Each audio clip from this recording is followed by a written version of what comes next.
की उम्र होती है और आपके हाथ में नौकरी नहीं होती है ना, तब वो पिंच करना शुरू कर जाता है कि अरे यार सब सब निकल गए यार, हम रह गए हैं। तो यार जब भी प्रायोरिटाइज़ कर रहे हो किसी चीज़ को, आप उसमें अपनी सबसे महँगी चीज़ डालने वाले हो, वो है time. Able to do it automatically. Decision making यही है, ये एक चेस के गेम के जैसा ही है। आप कहाँ पे प्लेस करते हो अपने लाइफ़ की प्रायोरिटीज़? आप अपने लाइफ़ के गोल्स को कहाँ प्लेस करते हो? कई बार सोसाइटी में ऐसे भी लोग होते हैं कि बस वो आपको एज़ अ कंट्रीब्यूशन सिर्फ़ कटाक्ष दे सकते हैं, क्रिटिसिज़्म दे सकते हैं, उससे ज़्यादा तो वो कुछ दे ही नहीं सकते। है ना? Do you have it in you? एक बार शीशे के सामने जाके खड़े होके देखना और आँखों में आँखें डाल के ये पूछो अपने आप से ये सवाल that do you have it in you?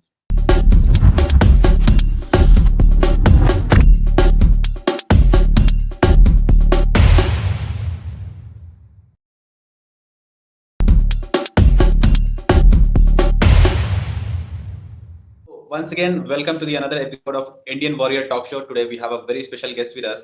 She's a retired Army officer, Major Niti CJ ma'am. She's a yoga wellness instructor, therapist, Fit India ambassador, and the founder of Nira Wellbeing. Ma'am is also a TEDx speaker, blogger, poet, and lot many feathers to her hat. And we are honored to have Major Niti ma'am here. Thank you so much, Himanshu. I am really, really grateful to you and the entire team of Indian Warriors. आप लोग बहुत अच्छा काम कर रहे हो. I've been following you now for last 4 years. So many times आपके accounts create and recreate हुए हैं. Thanks to the fan following. Instagram also got confused कि इतना ज़्यादा fan following कैसे हो सकता है. Thank you so much for bringing out whatever I have been doing. It's all just a humble effort towards our nation. I think so. We all are soldiers, so we understand why it is so important. Thank you. So thank you so much, ma'am. One thing which I like the most about you is that you're always ready to share your learnings from the life. एक decade की जो service की है अपने Indian army में, so you're always ready to share कि क्या क्या learnings होती हैं and how anyone can improve their personality, how anyone can inculcate those qualities in their life to improve their and become the best version of themselves.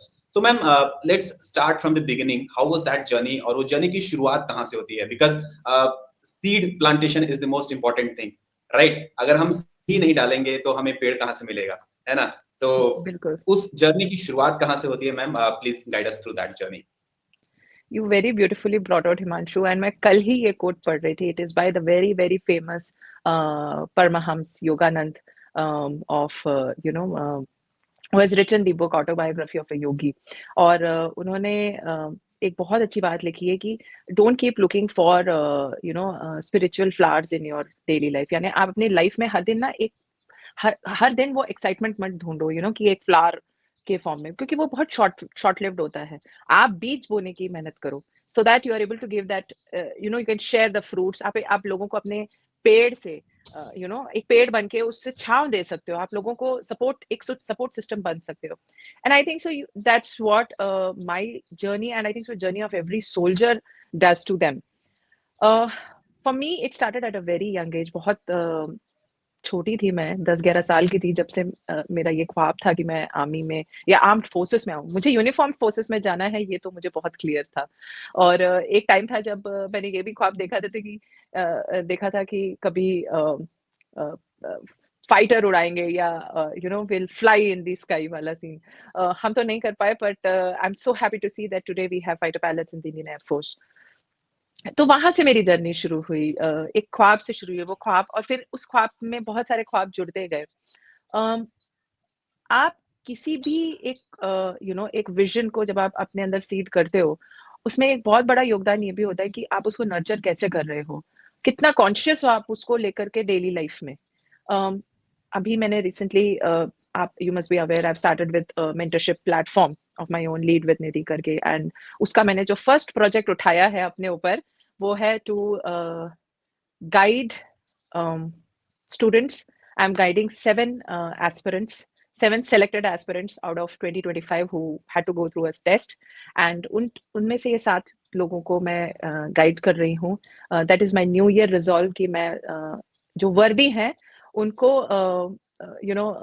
उनको I should guide. This guidance might look free because there is no monetary value attach to it, but definitely there is a very very more invaluable thing, that is value of time. तो बचपन से मेरा यही रहा है कि और ये शायद बहुत इनेटली मुझ में इसलिए है क्योंकि मैं इर्द-गिर्द जो लोग मेरे साथ जिनके साथ मैं पली-बड़ी हूँ, मैंने उनमें भी यही डेडिकेशन और यही डिसिप्लिन देखा है।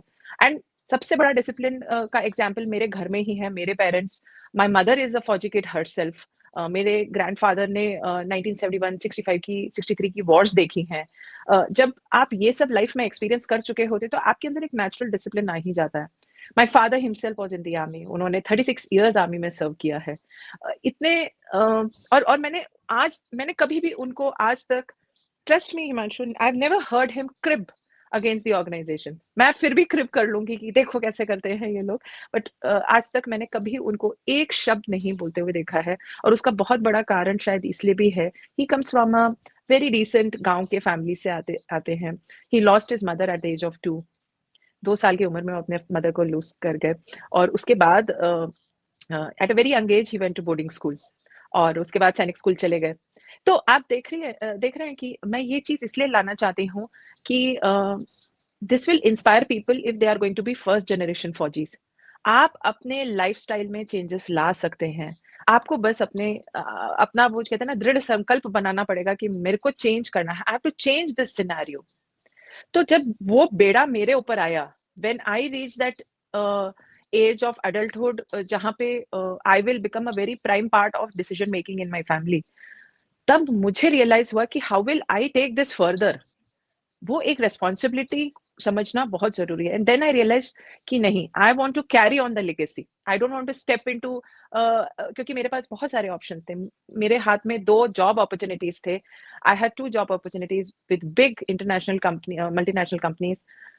मेरे को अभी भी याद है, एक शाम ऐसे ही मम्मी ने पूछा कि आ गया तुम्हारा जॉइनिंग लेटर, दोनों का ऑफर लेटर आ गया, अब क्या करना है तुम्हें? मैंने बस मुस्कुराया, मैंने कहा कुछ नहीं मम्मा, अगले महीने मेरी एसएसबी है, जाना है उसके लिए। तो आप समझ रहे हो, एक फोकस हमेशा ही रहा है, क्योंकि ये डिस्ट्रैक्शंस आते रहेंगे।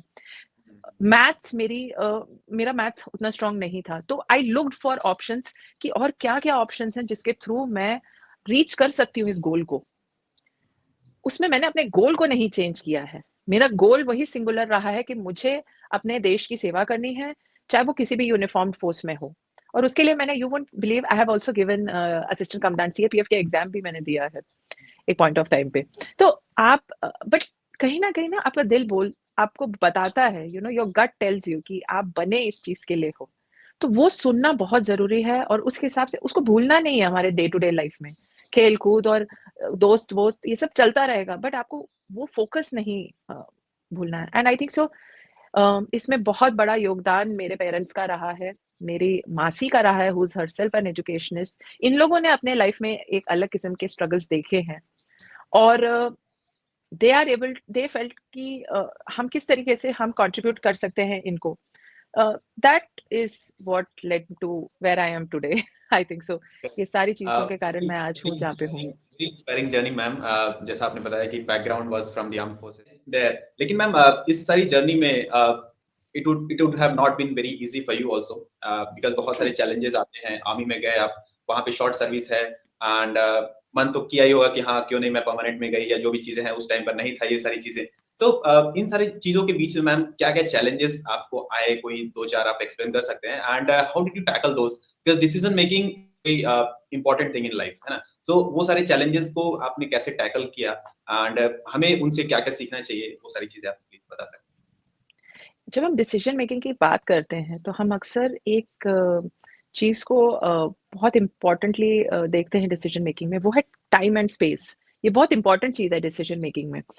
इसीलिए आप देखो, ओएलक्यू में एक क्वालिटी जो है वो है speed of decision making. They have not limited it to decision making, but the speed of decision making. क्योंकि जैसे ही आप एक एक उसको क्वांटिफायबल कर देते हो ना, तब आपको यू नो उस हिसाब से फिर आपको आप क्वालिटेटिवली आप उसको इम्प्रूव करने की कोशिश, आपको पता है कि यार मेरे को स्पीड आना है उसमें, तो मुझे और प्रैक्टिस करनी होगी अपने ऊपर। अ, बहुत चैलेंजेस मेरे खुद के भी रहे हैं, हर किसी के लाइफ में अपने एक्सपीरियंसेस होते हैं, और मैं ये इसलिए बताना चाहती हूँ क्योंकि अक्सर लोगों की ये समझ है कि ये तो खुद आर्मी से हैं, तो इनको तो क्या ही दिक्कत हुई होगी प्रिपरेशन में। बट मैं ये बताना चाहती हूँ कि आर्मी या फौजी बच्चे भी बच्चे ही हैं। उनके पेरेंट्स भी घर पे आके पेरेंट्स ही होते हैं। वो घर पे कोई आर्मी ऑफिसर नहीं होते हैं, और वो अपने हैं? बच्चों को उसी तरीके से ट्रीट करते हैं जैसे कि हर पेरेंट अपने बच्चे को करता है। तो ये सोचना कि मुझे तो सारा कुछ पता होगा, ट्रस्ट मी मुझे कुछ भी नहीं पता था। और मेरे फादर ऐसे थे, वो तो और 4 कदम मुझे दूर ही रखते थे इन चीज़ों से। वो बोलते थे तुम अपनी पढ़ाई पे ध्यान दो, तुम्हें इन चीज़ों से लेने-देने की ज़रूरत नहीं है। तुम्हारे फादर आर्मी में हैं by virtue of his hard work. तुम्हें अगर आर्मी का हिस्सा डायरेक्ट एक हिस्सा बनना है, तो वो उसके लिए आपको मेहनत करनी पड़ेगी अपनी खुद की। उसमें मैं आपको थोड़ा बहुत गाइड कर सकता हूँ, बाकी it has to be your hard work. तो मेरा तो और इसको प्रूव करने के लिए उन्होंने एक सेंटेंस बोला जो काफ़ी था। बोले कि अगर तुम्हें लगता है कि तुम्हें आर्मी में जाना है, तो वो जो एक स्टेटमेंट है ना, do you have it in you? एक बार शीशे के सामने जाके खड़े होके देखना और आँखों में आँखें डाल के ये पूछो अपने आप से ये सवाल that do you have it in you? तो आपको पता होता है कॉन्फिडेंस सब ठीक है, लेकिन आपको मेहनत भी करनी है। मेरा सबसे बड़ा चैलेंज हमेशा ही एज़ अ नेचुरली मेरा बॉडी टाइप भी वैसा है, तो एक चैलेंज जो हमेशा रहा है वो है फिज़िकल एबिलिटी को मेंटेन करके रखना। और थैंक्स टू सोसाइटी कई बार सोसाइटी में ऐसे भी लोग होते हैं कि बस वो आपको एज़ अ कंट्रीब्यूशन सिर्फ़ कटाक्ष दे सकते हैं, क्रिटिसिज़्म दे सकते हैं, उससे ज़्यादा तो वो कुछ दे ही नहीं सकते, है ना? तो कभी इन सजेशन चीज़ लगाते को हैं। बिल्कुल, तो इसमें काम जो आता है ना, इसमें जो काम आता है ये जो जिससे आपकी डिसीज़न मेकिंग भी थोड़ी इम्प्रूव होती है। अ, जिस तरीके से अगर मुझे अ, पढ़ाई करनी है, अपने टेबल पे बैठ के मुझे पढ़ाई करनी है, ये मेरा गोल है। तो मैं पहले दिन आप बैठोगे, आपको लगेगा यार इसका थोड़ा अरेंजमेंट ऐसे करना है जिससे मुझे सहूलियत हो, जिससे मुझे आसानी हो। तो ये आप अरेंजमेंट्स करते रहते हो। फिर धीरे-धीरे एक पॉइंट ऑफ टाइम आएगा when the arrangement is you are able to do it automatically. Decision making यही है, ये एक चेस के गेम के जैसा ही है। आप कहाँ पे प्लेस करते हो अपने लाइफ की प्रायोरिटीज़? आप अपने लाइफ के गोल्स को कहाँ प्लेस करते हो? आप बाकी जो डिस्ट्रैक्शंस हैं उनको अपने लाइफ में कहाँ प्लेस करते हो? ये जो प्लेसमेंट है, अगर यहाँ पे आप अपने बन गए एंड अपब्रिंगिंग हमेशा आपके पेरेंट्स के की रिस्पॉन्सिबिलिटी नहीं है। Upbringing is your own responsibility क्योंकि आप ही अपना एक एनवायरनमेंट क्रिएट कर रहे हो। हुँ, हुँ। छत्तीसगढ़ में जब हम तैयारी कर रहे थे यूपीएससी की जब तैयारी कर रहे थे तो आई प्रिपेयर्ड फॉर यूपीएससी। अ, मेरी तैयारी प्योरली सीडीएस की नहीं थी। मैंने यूपीएससी की तैयारी की। मैंने कहा ये अगर मैं करूँगी तो मेरा बाकी सारा सब निकल सकता है। इस पे मैं तैयारी पे फ़ोकस कर लेती हूँ। उस समय छत्तीसगढ़ के जो छत्तीसगढ़ में एक एसपी सॉरी एक डीएम एक कलेक्टर बने थे, who was from the slums of Chhattisgarh. He was from I am forgetting his name and आप मिलोगे तो आपको प्रूव करना पड़ेगा कि वो वहाँ से हैं। उनकी पर्सनैलिटी, वो जिस तरीके से बातचीत करते हैं, उस it owed knowledge, it owed a, the qualities of a good leader. अक्सर अक्सर बच्चे अपना फ़ोकस लीडरशिप क्वालिटी की ओर जब लेके जाते हैं और स्पेशली हम आर्मी और आर्म्ड फोर्सेस की बात करें, तो वो अपने आप को यूनिफ़ॉर्म मुझे वैसा दिखना है, मुझे वैसा एक एडवेंचरस लाइफ़ जीना है, ये सब चीज़ पे अपने विज़न को फ़ोकस कर लेते हैं। But it is very important to understand कि इस सबसे बढ़कर है ये ऑर्गनाइज़ेशन और वहाँ तक पहुँचना है तो आपको आज को डील करना ही पड़ेगा। यहाँ पे डिसीज़न मेकिंग सही ही होना चाहिए। 4 बजे मेरे को बैठ कर के अपनी पॉलिटी की पढ़ाई करनी है, लेकिन साढ़े 4 बजे मेरे फ्रेंड का बर्थडे पार्टी है। तो आपको वो चॉइस करना पड़ेगा कि आप करेक्ट। समझ रहे हो हिमांशु कि बर्थडे पार्टी में जाना है। प्रायोरिटीज़ हमें किसको देनी है that that we have to decide ना। एब्सोल्युटली क्योंकि आप जब भी प्रायोरिटाइज़ कर रहे हो किसी चीज़ को, आप उसमें अपनी सबसे महँगी चीज़ डालने वाले हो, वो है टाइम। एक एस्पिरेंट के लाइफ में जो सबसे महँगी चीज़ होती है, पैसा तो होता नहीं है बेचारे, हम लोगों के पास कहाँ पैसा होता है जब आप कॉलेज-वॉलेज में होते हो और स्पेशली आप अगर एक एक हम अभी अभी 7th पे कमीशन वगैरह तो बहुत बाद में आया है, उस मीन्स ये जितने अभी-अभी पे कमीशन है, हम तो उस टाइम के बच्चे हैं जहाँ पे हमें ₹50 भी या ₹10 भी दिया जाएगा तो पूछा जाएगा कि तुम्हें ₹10 चाहिए किस लिए? है ना? पहले वो बताओ। करेक्ट। तो एक बहुत ही कॉन्शियस पेरेंटिंग तो है ही रही ही है, बट कहीं न कहीं आपके अंदर में भी एक वो चीज़ रहा है कि आपके पास एक जो मोस्ट कीमती चीज़ है वो है टाइम। उसको आप कैसे यूटिलाइज़ कर रहे हो? आप आधे घंटे बिल्कुल मज़े लेके नहा रहे हो, क्या वो ज़रूरी है? 40 साल की उम्र में या चलो 40 तो बहुत दूर है, 25 की बात करते हैं। जब 25-26 साल की उम्र होती है और आपके हाथ में नौकरी नहीं होती है ना, तब वो पिंच करना शुरू कर जाता है कि अरे यार सब सब निकल गए यार, हम रह गए हैं। तब आपको वो इतने मेहनत से और इतने आराम से जो आपने नहाया, वो थोड़ी ना याद रहने वाला है या वो बर्थडे पार्टी थोड़ी ना याद रहने वाली है या आपके किसी दोस्त की शादी थोड़ी ना आपको याद आएगी तब। और ना ही वो आपके योगदान को उतना आपके कंट्रीब्यूशन को उतना वैल्यू करेंगे। करेक्ट। वो तो बोल देगा कि आ जाओ भाई, तेरे बिना तो मैं तो बर्थडे ही नहीं मनाऊंगा। वहां जाके आप खड़े होगे, 40 लोग और खड़े हैं, और उन 40 को भी यही बोला गया है। तो आप अपने लाइफ में एक स्टडी सर्कल भी बनाना बहुत जरूरी है। मेरे लिए जो एक बहुत बड़ा स्ट्रेंथ था वो मेरा फ्रेंड सर्कल। हम सारे ही आर्म फोर्सेस के लिए एस्पायर कर रहे थे। हमारे बैच में मीन्स हमारे मेरे ग्रुप सर्कल में first was from air force, first जिसका सिलेक्शन हुआ। सेकंड सिलेक्शन वाज मेरा ही क्लासमेट था, वो आर्मी के लिए हुआ उसका, he is now in artillery. Third selection मेरा हुआ। फोर्थ सिलेक्शन मेरे एक और फ्रेंड का अगले साल हुआ। हर 6-6 महीने में हमारे सिलेक्शन हुए। And correct. two of them, they couldn't make to army, but they made it into bank PO, and they joined banks, one of the top banks of India, as assistant managers. तो आप देख रहे हो इस type से ये रहा है, इस यहाँ टाइप से का मेरे को एक बात रहा। याद आती है मैम। वो कहते हैं ना, if you sit with 5 millionaire you're going to be the sixth millionaire, if you sit with a 5 broke people you're going to be the sixth broke, right? So your vibe Absolutely attracts your tribe। तो true, जैसे true. लोगों के साथ बैठेंगे वैसा ही होगा। Tribe आपने बोला हिमांशु, बहुत जरूरी है। और ये जो मेरा सपोर्ट सिस्टम है, ये आज भी है। हम आज भी एक दूसरे को सपोर्ट करते हैं, इमोशनली, फिजिकली, एक दूसरे की फैमिली, एक दूसरे के सब, क्योंकि सब बाहर पोस्टेड हैं, तो हमारे परिवार सब एक ही जगह भिलाई में हैं, तो एक दूसरे के परिवार का हम ख्याल भी रख रहे हैं। आप समझ रहे हो? तो हमने एक खुद का ऐसा इकोसिस्टम बना लिया है that we are there to support for each other. और आने वाले समय में जैसे जैसे परिवार का साइज छोटा होता जा रहा है, हमें हमें अपना एक कम्युनिटी, अपना एक सपोर्ट बेस बना के रखना बहुत जरूरी है। मैम जैसा कि आपने फिटनेस का भी जिक्र किया, and you are also the Fit India ambassador, and मैंने देखा है कि from past few years you have been very vocal about the marathons which are taking part around the India across the nation. So, what is your message for the youth? Like, अगर हम आपका क्या message रहेगा? How important is the physical health for anyone, and वो life में कैसे एक important role play करता है? फर्स्टली आई अज्यूम, क्योंकि ये बहुत एक डायकोटमी लगती है लोगों को, considering you know my physical stature, and there are many like me. और मैं जब इस जर्नी में, स्पेशली जब लास्ट ईयर मैं फिटिस्तान से जब जुड़ी हूँ, Fitistan is a venture by major Surendra Poonia, Vishisht Seva medal. Sir is an Olympian himself. और जब से उनके वेंचर से हम जुड़े, उनके साथ हमने सबसे पहले as an ambassador in Soldierathon Sikkim, Sikkim Soldierathon में मैंने फर्स्ट उनके साथ इंटरेक्शन का मौका मिला मुझे। And I resonated with what the co-founder Miss Shilpa Bhagat, she's herself Mrs. India. She's a mother, and she's again somebody who talks on women health, leadership. तो उन्होंने एक बहुत अच्छी बात बोली, and I want to bring that out. कि नीति, fitness is not just a requirement. It is not just कि एक वो need है तो ही करना है. Fitness is a ritual. It is like a part of your life. जिस तरीके से हम रोज सुबह उठ के नहाते हैं, तैयार होते हैं और बाहर जाते हैं, similarly fitness is part of our human life. ये हमें लेके जाना है to all the people. This was the message she shared with all the ambassadors who were present there.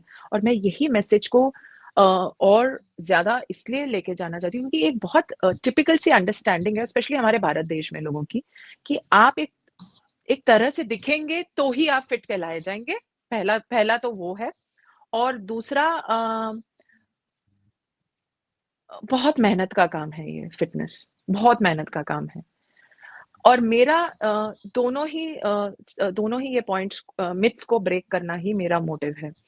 I have met so many unconventional fitness enthusiast in this journey, जिनको आप देखेंगे तो आप 2 मिनट के लिए सोचेंगे इनके तो एब्स नहीं है, इनके तो वैसे मसल नहीं है, इनका तो आर ग्लास फिगर नहीं है, बट ट्रस्ट मी, वो अंदर से इतने खुश हैं क्योंकि उन्होंने अपने आप को, एक फिटनेस को अपना वे ऑफ लाइफ बना लिया है।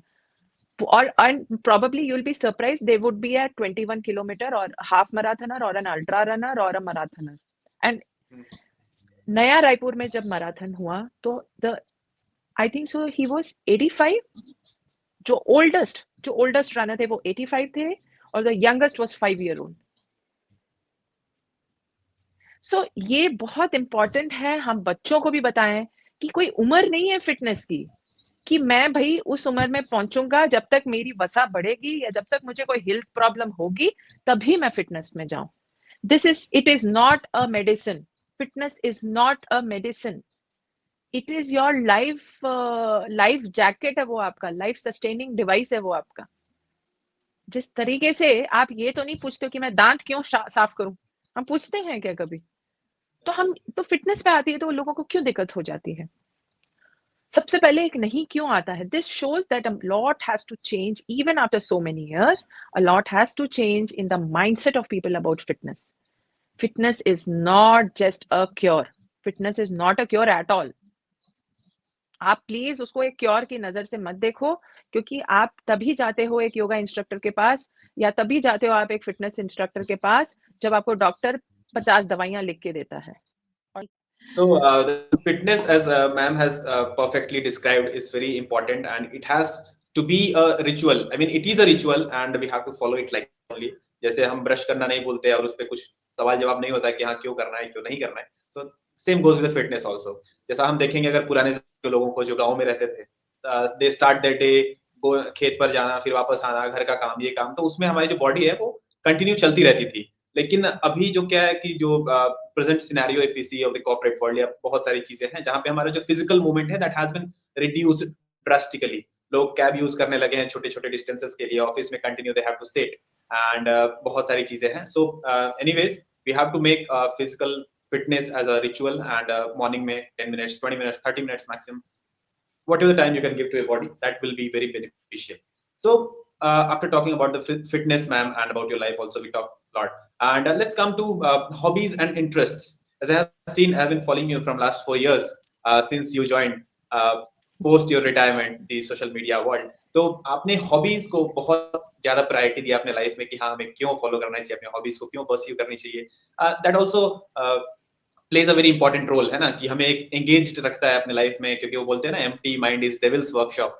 अगर हम खाली बैठे बिल्कुल। हुए हैं तो बहुत सारी चीजें दिमाग में चलती रहती हैं। एंड बिल्कुल। हमारा विवेक आत्रेय सर आईएएस से भी बात हो रही थी, तो उन्होंने बताया था कि why we should have a multidimensional approach in our life.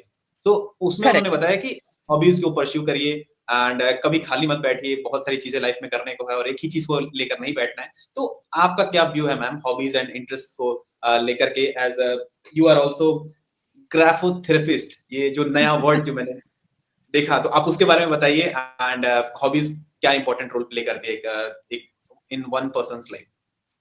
Okay. We'll take the hobbies and interest part first. It is very important कि हम ये समझें हमारे लाइफ में interest comes from a space of exposure. तो हम hobby, तो ये पूरा एक प्रोसेस है।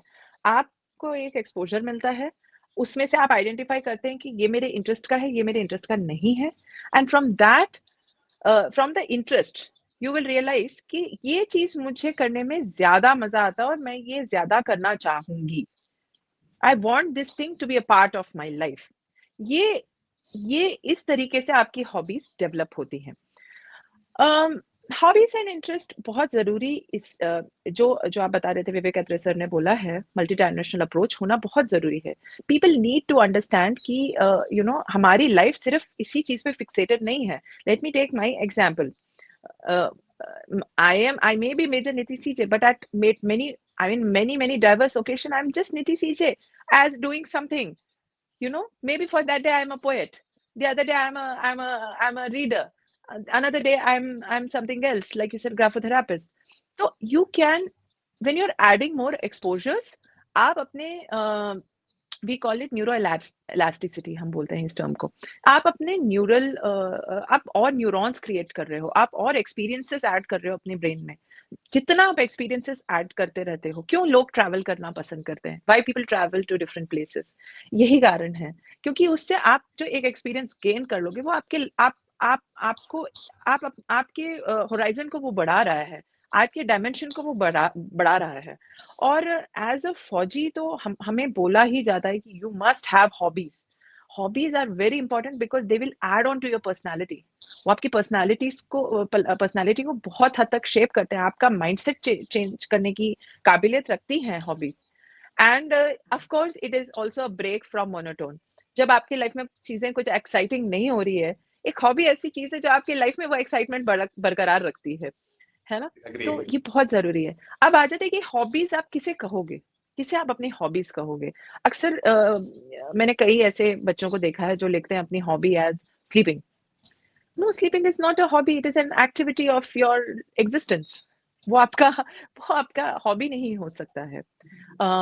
Sports can not be a hobby, it's a recreation, it's an तो ये डिफरेंस समझ watching TV can not be a hobby. क्या कर लिया आपने वॉचिंग? आप ऐसा तो नहीं है कि अब मैं एक एग्जांपल देती हूँ, फोटोग्राफी, जो फोटोग्राफी में हॉबी परस्यू करते हैं। Any hobby is actually very costly, हाँ, इसमें कोई दो राय नहीं है। हर हॉबी में आपको इन्वेस्ट करना ही पैसे पड़ता है, तो पैसे तो खर्च होंगे उसमें, है ना? बट वही है कि आप अपना बजट क्या रखना चाहते हो उसके लिए, है ना? अब जब हम इसकी बात करते हैं फोटोग्राफी, क्योंकि वो सबसे ईज़ी है लोगों को समझना।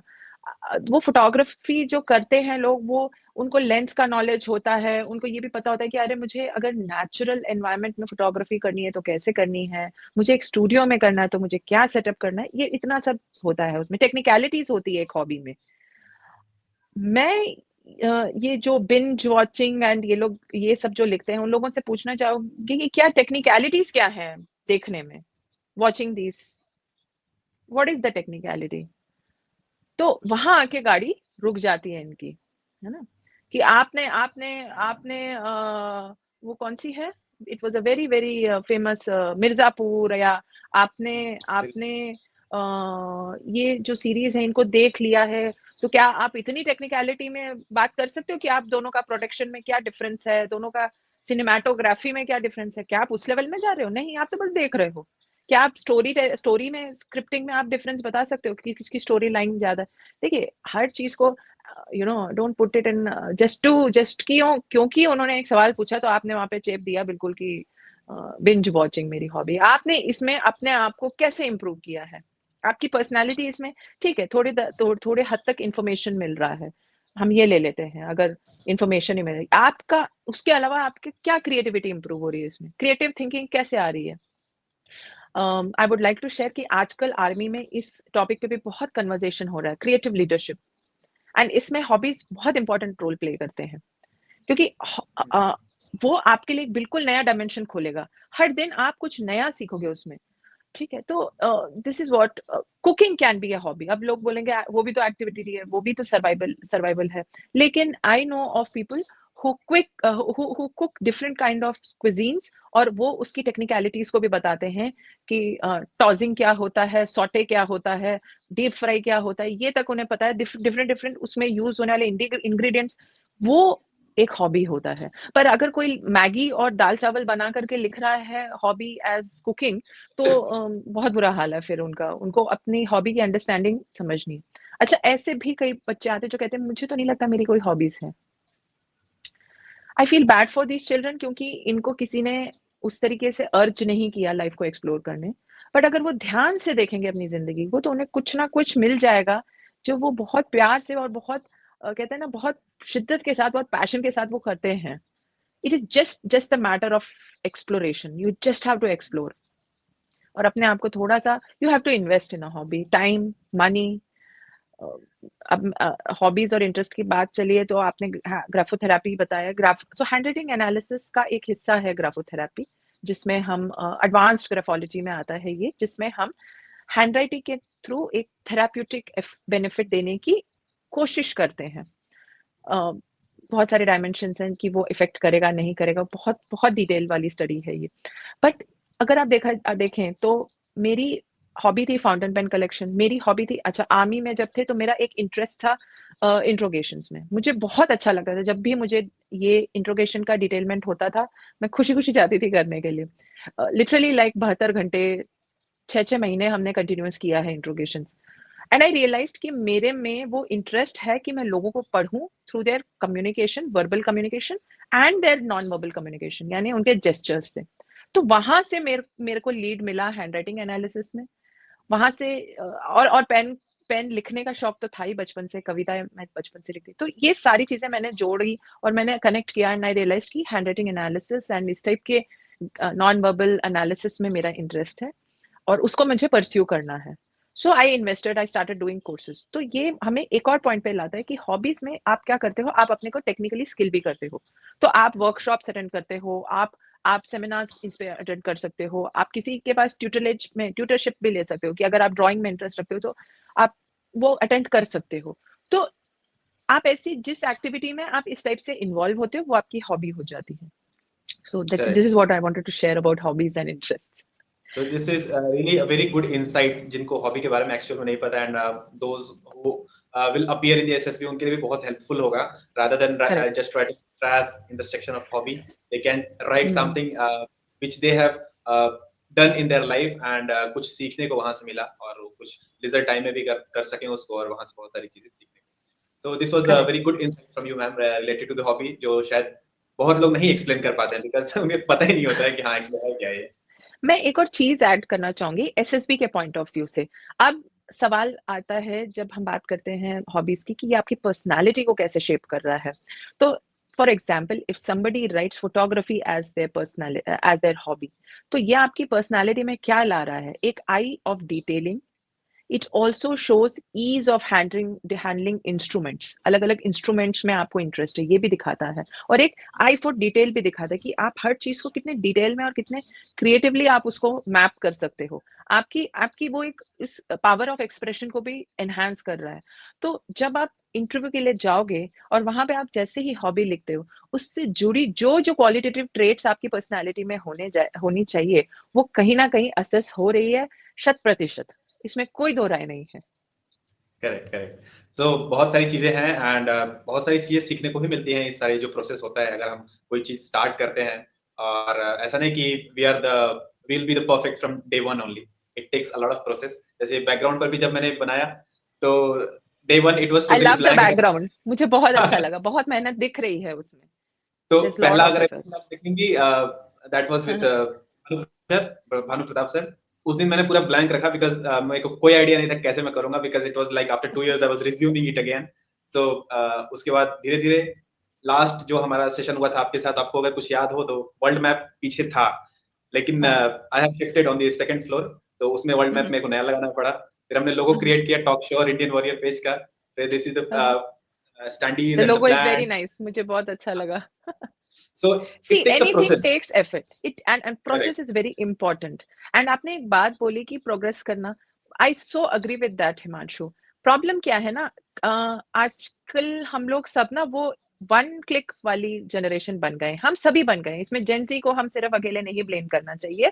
हम जितने लोग मोबाइल यूज कर रहे हैं हम सब ये वन क्लिक वाले और ओटीपी वाली जनरेशन बन गए हैं कि हमें हमें जब तक वो हमें क्विक रिजल्ट्स चाहिए कि यार वो बस घर पे डिलीवर हो जाए हमें किसी किसी तरीके से, हम वो वाली जनरेशन में आ गए हैं। Not correct. Nothing bad against it, but to what level do we allow ourself to be dependent on it is very important. तो परफेक्शन की जगह मैं हमेशा ही कहती हूँ, लाइक पीपल आस्क, आप अक्सर देखना लोग अपनी क्वालिटी में परफेक्शनिस्ट बोलते हैं। तो whenever I hear that ना, from as a graphologist ना, हम perfectionist को बड़ी different नजर से देखते हैं। It's actually perfectionist अगर आप देखेंगे वो एक exaggerated quality है। That word is a very exaggerated quality and that is why it gets lot of negativity also। क्योंकि जब भी कोई perfectionist बोलता है तो सबका response ये होता है, oh my god ये तो पता नहीं क्या ही हुआ। So perfectionism should not be the aim. Aim should be progression। क्या आप आज कल से एक बेहतर पर्सन बने हो कि नहीं? इसका मतलब ये नहीं कि आप कल बेकार थे, no, but life is about it. When life में हम बायोलॉजिकली ग्रो कर रहे हैं, we are growing to a certain हो and then then death comes. तो same should be the approach in our personality, same should be an approach in our ideas. वो perfect अगर मैं सोचती रहूंगी कि मेरे को एक परफेक्ट वो बनना है, तो मैं तो मेहनत करूंगी और मुझे तो डिप्रेशन हो जाए उसमें, है ना? So this is correct what I would like correct. to advise today's and the एक और youth. चीज मुझे यहाँ पर याद आती है मैम जैसे आपने परफेक्शन की Hmm, बात की। सो hmm. किसी ने कहा है कि we should always be a empty bucket in front of someone. अगर हमें कहीं पे Hmm. सीखने जाना है तो हमें एक Yes, खाली बकेट के हिसाब से अपने आप को प्रेजेंट करना है so we can fill ourself with good thoughts good learnings and all. और ऐसा नहीं कि हमें पूरा फुल बकेट की हाँ नहीं मैं सब कुछ जानता हूँ I am the perfect in this field and all. So we should hmm. Always be strive to become the better version. I want to add one more thing here because this is again very important for people who are preparing for interviews, not just SSB, for interviews in their life. Um, I noticed this in the mentees जिनको मैं prepare कर रही हूँ. There is a hesitation to say no. They are so scared to say no. They are so scared to say I don't know. They're so scared. There's lot of apprehension. और मैं बोलती and वो ना वो तो क्या करते हैं, वो बीट अराउंड द बुश करते हैं. तो मैं बोलती हूँ यार कहानी मत सुनाओ, मुझे करेक्ट। पता है तुम आगे क्या कहानी बताने वाले हो, और देखो and similarly so what I started doing, जब भी क्लासेस होता है और किसी चीज में आते हैं, कोई ऐसी टॉपिक आती है या कुछ ऐसा एस्पेक्ट आता है उस टॉपिक का, तो मैं बोलती हूँ कि अच्छा ठीक है, I don't know about this, I will check and let you know. I never say get back to you because we all know वो कभी गेट बैक तो होता ही नहीं है. तो आई ऑलवेज से कि नहीं पता है तो नहीं पता, मेरे को इसकी जानकारी नहीं है, मुझे इस चीज की जानकारी है, तो भाई बताने में ये कोई आपका एग्जाम तो हो नहीं रहा. So you should not hesitate to say I don't know, but at the same time you should show a will to know. एक वो विल आप में दिखना चाहिए, एक रेसिपिएंट रिसेप्टिविटी की कैपेबिलिटी आप में दिखनी चाहिए. ये नहीं कि आपने अरे उधर भी बंदी कर लिया आपने आपको ना बिल्कुल कि भाई मेरे को तो आता नहीं है तो बस मैं वही खत्म हूँ, I am done there. No, it doesn't happen that way. Correct. Doesn't happen that तो वे. चीजें डिस्कस की हमने ma'am, related to hobby, about your life, about the fitness and all. So it's been like around 4 to 5 years since you retired from the army, right? So how have you been managing yourself apart from like army में थे तो वहां पे तो आप contribute कर ही रहे हैं, तो उसके बाद भी मैंने देखा कि you have been very actively involved in different programs and जो भी उनकी चीजें होती हैं. Last year we saw that there was a program, I mean, a tribute to the armed forces on the day of the Kargil. To tribute that was named as a Hearts to Brave Heart. And that was ji. the journey from the different military bases covering around 10,000 kilometers to reach the Yes. Kargil. So you were also the part of that. And how was that experience? और वो कैसा feel होता है when you visit different people और जो जिन्होंने कारगिल में participate किया हुआ है और इतने सालों के बाद भी उनसे मिलने के बाद कैसा feel होता है, and everything about that, please. See, coming from an army family, having served in the army, and now, and I mean, I've been an army spouse for the last 10 odd years. Um, I think so. ये मेरा परिवार है. इसको तो मैं कभी I cannot dissociate. Like, um, I know people who can have that dissociation and carry on different tasks. But मेरे लिए थोड़ा सा वो रहा है कि I have always had a soft corner. And somewhere in July only, Vijay Nair sir ने ही मुझे इस अपॉर्चुनिटी का बताया था कि निधि ऐसा ऐसा आ रहा है, are you like interested. I said of course sir, like ये तो अपना है, बट मैं वही देख रही हूँ कि कहाँ पे मैं फिट इन करूंगी, which axis. So he said that there is an eastern axis where Kibithu से शुरू हो रहा है.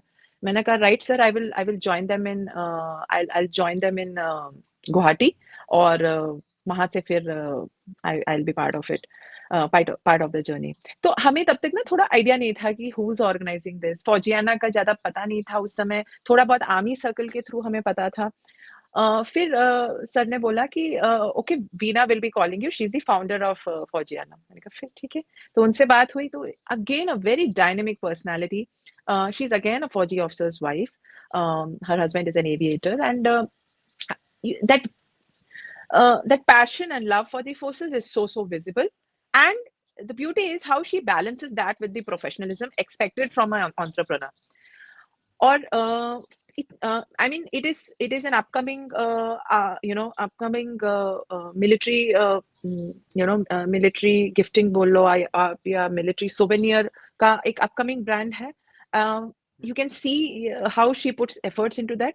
और ये पूरे जर्नी में वो एफर्ट दिखा हमें.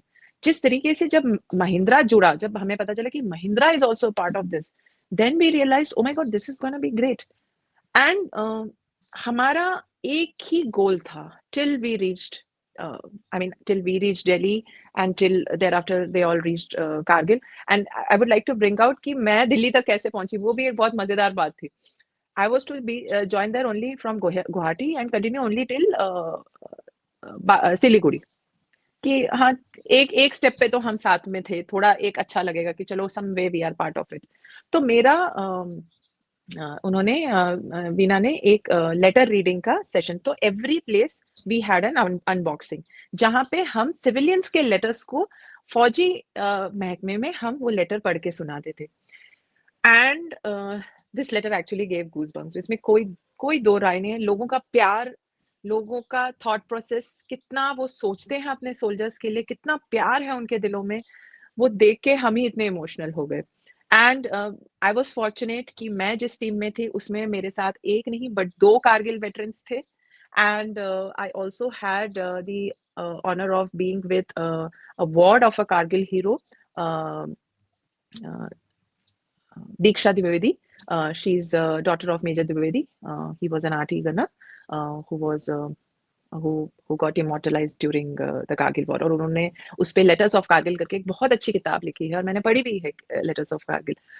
सो दिस होल एक्सपीरियंस, होता क्या है ना Himanshu, when we are part of the organisation, हम उसको बहुत एक अलग नजरिए से ये पूरे जर्नी को देखते हैं, एक सोल्जर की जर्नी को।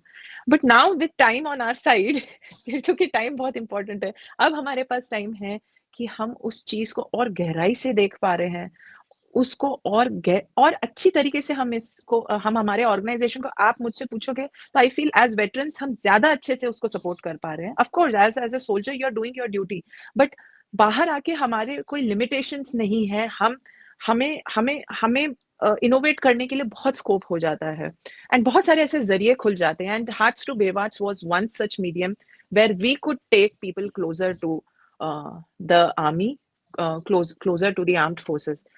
ये गैप कम होना जरूरी है, ये समझ बढ़ना बहुत जरूरी है।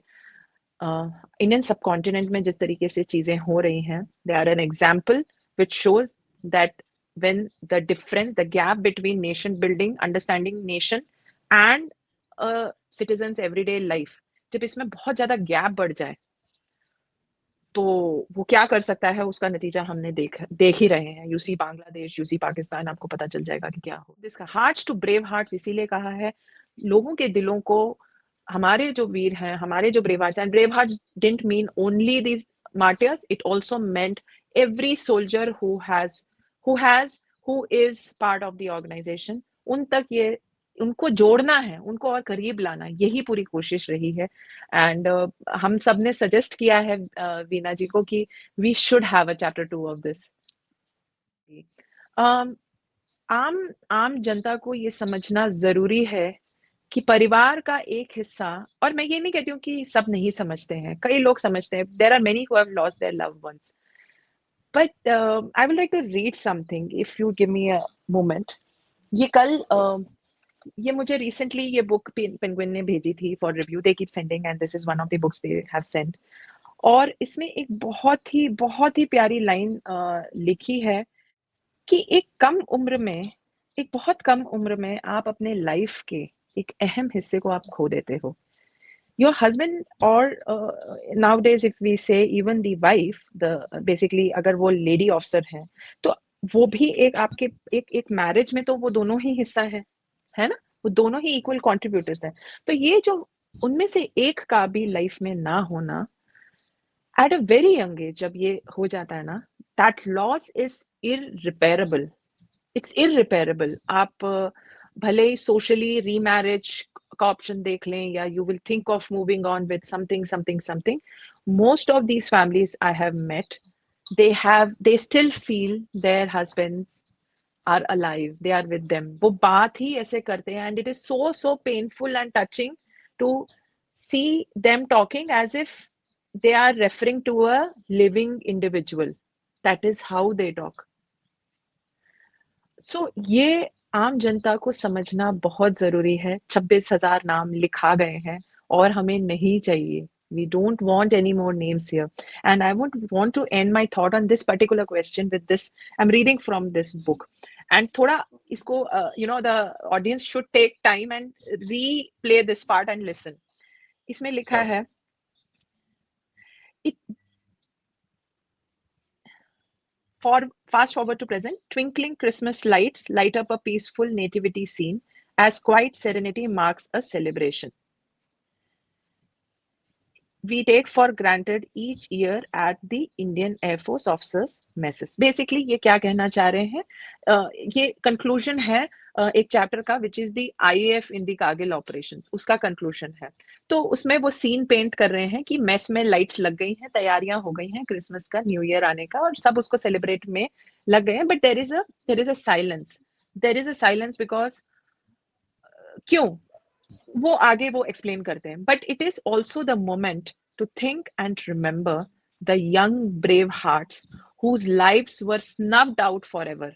स्नफ्ड आउट यानी लास्ट ब्रेथ वो जैसे निकल जाता है, snuffed out forever in the prime of youth on the frigid, unforgiving heights of Kargil, so that we may have ours.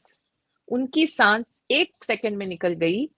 उन्होंने अपनी सांस एक सेकंड में बाहर, जैसे कहते हैं ना हम थूकते हैं, वैसे हमने छोड़ दी बिल्कुल. उन्होंने वो छोड़ दी because we can have a breath. To think of their young children now grown. So when I met Diksha, मैंने ये सबसे पहला सवाल पूछा कि दीक्षा, आपको जब ऐसे इवेंट्स में बुलाते हैं आपको कैसा लगता है? मैंने कहा, it must be a very hard hitting question but I am asking you. And she said something very beautiful. She said, major Niti, I like that at least through this they remember dad. कम से कम इन occasions के जरिए वो उनको याद तो करते हैं.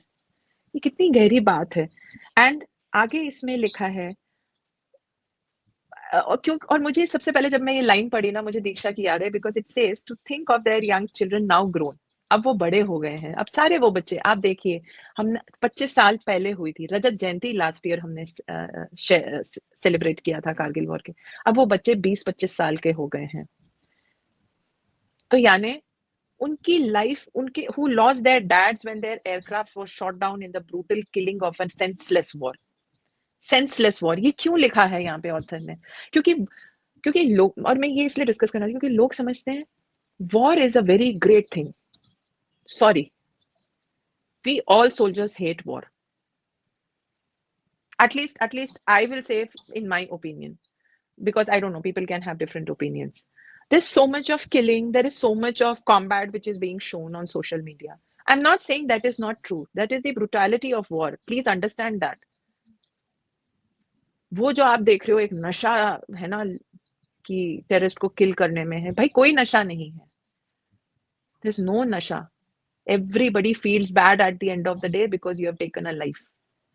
आपने किसी का life, but you know that life taking is your dharma.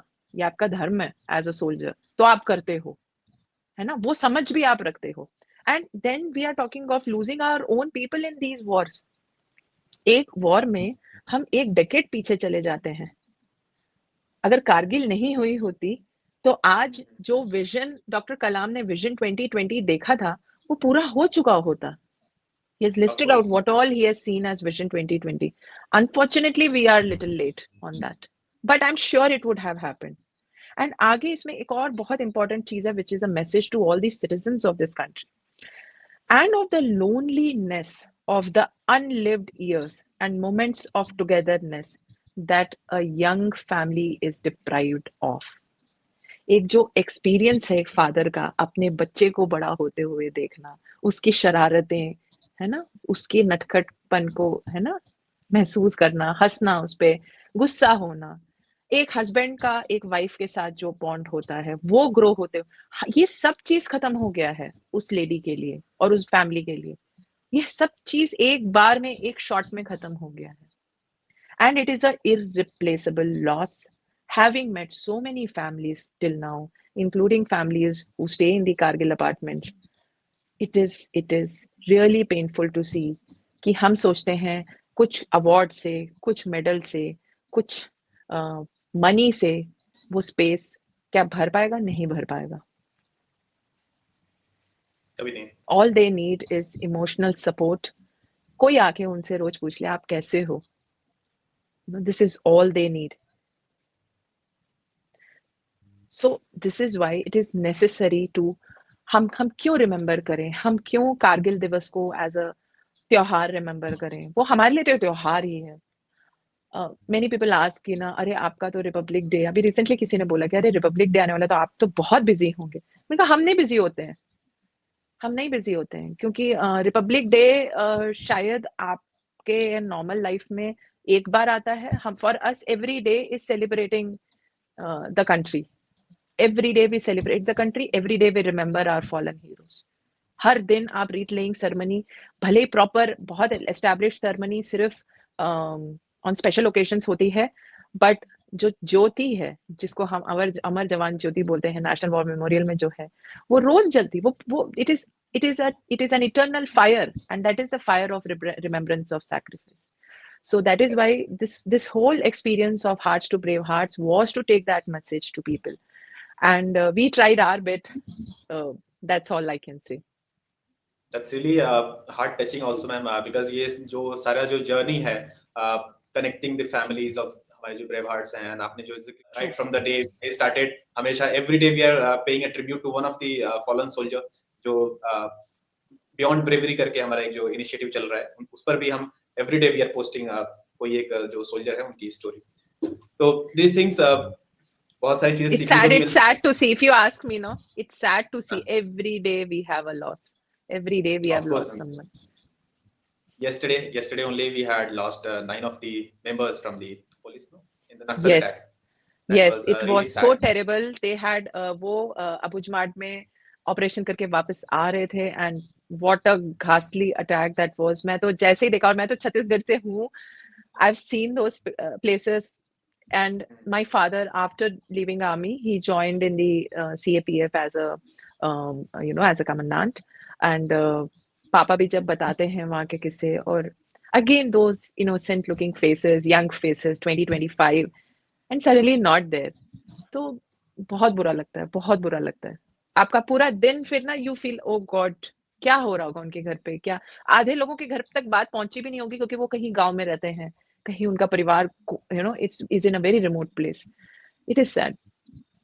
It is like हमें समझना जरूरी है कि कितना सेक्रीफाइस हमारे जो हार्ड वॉरियर्स हैं, जो हमारे सोल्जर्स हैं, वो करते हैं. And it's not very easy for everyone to understand also.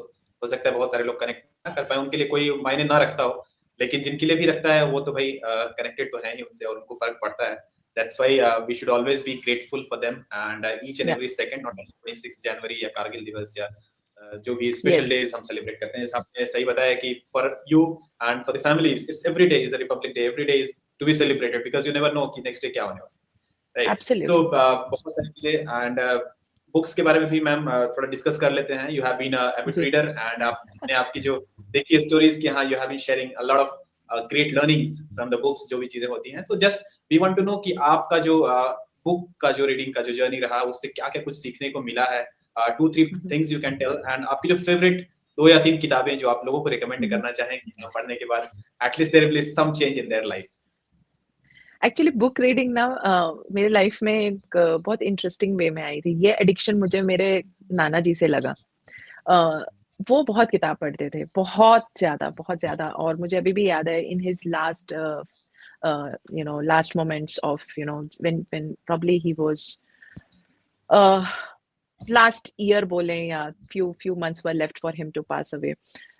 उनकी हेल्थ बहुत condition, before he passed away, उनकी कंडीशन बहुत बहुत डिटेरियोरेट हो रही थी. एंड आई स्टिल रिमेंबर, उस कंडीशन में भी हमने चैलेंज रखा था, book reading challenge. And it was that who will first finish the series of Sherlock Holmes. So I have a whole set of Sherlock Holmes books. ये मेरे नाना जी का set है, एंड ये पहले कौन खत्म करता है. So ऐसा नहीं है कि मैं सिर्फ स्पेसिफिक जॉनर पढ़ती हूँ, ऐसा nothing like this. Any book, you give me any book, अगर वो मेरे को पढ़ने का मन होगा, इंटरेस्टिंग लगेगा, तो मैं पढ़ सकती हूँ. एंड आई फील कि बुक, जब आप किसी भी किताब को उठाते हो, आप अपने ही एक नए किरदार से मिलते हो उसमें. Book reading is definitely about the characters mentioned in the book, but आप अपने एक नए किरदार से मिलते हो. क्योंकि होता क्या है, जब आप किसी किताब को पढ़ते हो, उसमें किसी ना किसी कैरेक्टर से आप अपनी पर्सनालिटी को जोड़ते हो. You can रिलेट कर relate, लेते हैं. and then you have a very different life experience happening there, although imaginative, but वो life experience आपको हो रहा है. So that's what book does. Books are the best friends. किसी कोई कुछ नहीं मांगेंगे वो आपसे, है ना. They will not ask you any favor. They will not ask you to take you for a date. They will not ask you. And my suggestion to people who want to develop reading habits would be कि आप ये concept बड़ा मेरे को बेकार लगता है, कि जो कहते हैं ना कि सबसे पतली किताब उठाओ. जी नहीं, आप अपने इंटरेस्ट को आइडेंटिफाई करो. I am very sure we all have some interest. हमें कुछ चीज के, कुछ टॉपिक्स में इंटरेस्ट होता है. आप उस टॉपिक से जुड़ी हुई किताब उठा करके, सिंपल लैंग्वेज में जो लिखी हो, उसको उठा करके आप पढ़ना शुरू करिए. वहां से शुरू करिए, start with what you know. आप नोन से अननोन में जाने की कोशिश करना चाहिए। Unknown to known is a more difficult journey.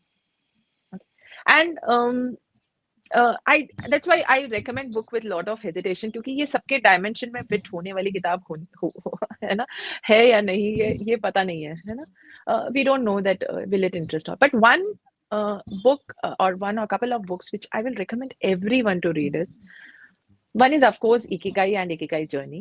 This is one book I request you all should read. You all should read because Ikigai में जहां बताते हैं कॉन्सेप्ट ऑफ इकिगाई को एक्सप्लेन किया है, वही इकिगाई जर्नी में वो कैसे उसको इम्प्लीमेंट करना है लाइफ में, वो प्रैक्टिकल टिप्स दिए हैं. So many people miss on the second book. The second book is very interesting. And second is, if somebody wants to really deep dive into their life and want to understand कि मेरे life का purpose क्या है, because this is something I have been promoting also, voicing a lot कि हम सबका, आप human being पैदा हुए हो ना, तो आपके life का एक purpose है. there is no two doubt about it. तो इसको अगर आपको और समझना है और जानना है और अपने आप को और थोड़ा समझना है, तो you can pick either of these, either Apprentice to a Himalayan Master by Sri M, or you pick up Autobiography of a Yogi by Yoganand Paramahansa. These are, इसमें कोई आपको स्पिरिचुअल नॉलेज होने की जरूरत नहीं है. इसको बस कहानियों जैसे, कहानी की किताब है वैसे उठा के पढ़ेंगे तो बेस्ट रहेगा. And trust me, it will give you lot of insight. And the third book, I don't no उसके कितने लैंग्वेज है. दीज टू बुक्स जो मैंने बताए, इकिगाई और autobiography of a Yogi and Himalayan apprentice to a Himalayan master, ये सारी books काफी लैंग्वेजेस में अवेलेबल हैं. So that is why I am recommending it. तो अगर किसी को इंग्लिश डिफिकल्ट लगता है, they can pick up it in Hindi also. There is one more book, but I don't know उसका हिंदी में है कि नहीं. I really don't know. The Life of Jonathan Livingston Seagull. ये मैंने बहुत बार recommend किया है, but ये बहुत ही amazing एक किताब है. एक हटके genre है और कई लोग उसे self help book के नजरिए से भी देखते हैं, but बहुत अच्छी किताब है और मैं ज्यादा बताना नहीं चाहूंगी. So they can explore these books. Yeah. Correct. So very nice, ma'am. जो किताबें आपने सजेस्ट की लोगों को, एंड आई होप इनके में से दो तो मैंने पढ़ा हुआ है. The third one which you told, I will definitely try to read. Ikigai I read back in when I was in school, और ऑटोबायोग्राफी ऑफ योगी रिसेंटली. उसके अलावा बहुत सारी आई थिंक 10 साल पहले अगर हम बात करें तो Shiv Khera was a very famous writer in India. You can feel का जो शिव खेरा बहुत, या एंड बहुत सारी चीजें, self help and personality development, and Vivekananda की भी बहुत सारी किताबें एपीजे अब्दुल कलाम की हमारे लाइब्रेरी में रखी रहती थी. वहां से भी मेरा जो रीडिंग का हैबिट है डेवलप हुआ, और मेरे पीछे बहुत सारी किताबें रखी हुई हैं. आई कीप रीडिंग क्योंकि So keep exploring. I mean, don't hesitate to read different genres. कि अरे नहीं, मैं तो सिर्फ नॉन फिक्शन पढ़ता हूँ, ऐसा कुछ नहीं है. ऐसा कुछ नहीं है, बल्कि you should explore different dimensions. So recently मैंने एक किताब उठाई fiction. I read fiction but very less, very less. तो मैंने कहा यार बहुत दिन हो गए फिक्शन नहीं पढ़ी है, तो मैंने एक फिक्शन उठाई और मैंने कहा यार बहुत दिन हो गए मैंने कुछ ना जीके वाली किताब नहीं उठाई है, तो मैंने जीके वाली किताब बहुत दिनों के बाद उठाई. और बड़ा एक ना फ्रेशनेस आ जाता है आपके रीडिंग में, ना एक फ्रेशनेस आ जाती है. every book is giving you a lesson. That is the beauty about books. Correct ma'am. और ऐसा बोलते हुए ना, the books you read and the people you meet decides your future, where will be the next 5 years. Yeah. तो keep reading, and हमारा यही appeal है कि book Yes. Reading is like, अगर इंटरेस्ट नहीं भी है फिर भी आप टाइम थोड़ा इन्वेस्ट कर सकते हैं बुक रीडिंग में, बिकॉज वो आपको मिसगाइड एटलीस्ट नहीं करेंगे. बहुत सारी हाँ, चीजें सीखने बिल्कुल को मिलेंगी. बिल्कुल. बहुत सारी डिस्कशन हुए मैम आपके लाइफ के बारे में, hearts to brave heart and fitness, hobbies and all. बहुत कुछ सीखने को मुझे भी मिला. And before we end this session, आपका एक मैसेज टू द यूथ जो आप देना चाहें. This is something which I always give and I'll continue to give. भले यूथ बोर हो जाए, मुझे उससे फर्क नहीं पड़ेगा, बट मैं ये बार बार बोलती रहूंगी, because these lines actually transformed how I started looking at life and is precisely the reason that आज भी हम लगे हुए हैं, है ना, आज भी चल रहे हैं वैसे ही. and I wrote this at I think so college में थी तब लिखा था, जब मैं prepare कर रही थी for joining the armed forces. The lines are: compete with yourself, introspect your inner self, challenge your limits, always say I can do it. तो लाइफ में ऐसी कोई चीज नहीं है, आपको बस एक बार डिटर्मिनेशन बनाने की जरूरत है. You can do it. So we should be always striving for the best and कभी लाइफ में Yes, रुकना नहीं है, चाहे बहुत ही विपरीत परिस्थिति हो जाए। सुबह ही मैं एक बाबा जी कह सकते हैं, उनको सुन रहा था तो उन्होंने बोला कि आपका नया साल मंगलमय हो, लेकिन मंगलमय का मतलब ये नहीं है कि आपके जो 2025 है उसमें कोई अ, संकट नहीं आएगा, है ना? तो संकट आएगा लेकिन हमें उससे लड़ना है और उसे हमें सीखना है कि हाँ, कैसे लड़ना है। ये सारी चीज़ें हमें सीखने को है। एंड ऐसा नहीं कि प्रॉब्लम्स लाइफ में नहीं आती हैं, these are the stepping stone to success, है ना? लाइफ में अगर कहीं पे पहुँचना है तो प्रॉब्लम्स तो आएँगी ही। So thank you so much absolutely, ma'am. absolutely. Thank you. Thank you so much Thank you, ma'am for your Himanshu. Time. Thank you. Same to you and to our audience. इतना patiently सुनने के लिए. You know, yesterday only I put a reel कि ना फौजियों की life में बहुत सारी कहानियां होती हैं. वो अगर शुरू हो जाएंगे ना तो बस चलती रहेगी कहानी, कोई खत्म नहीं होगी.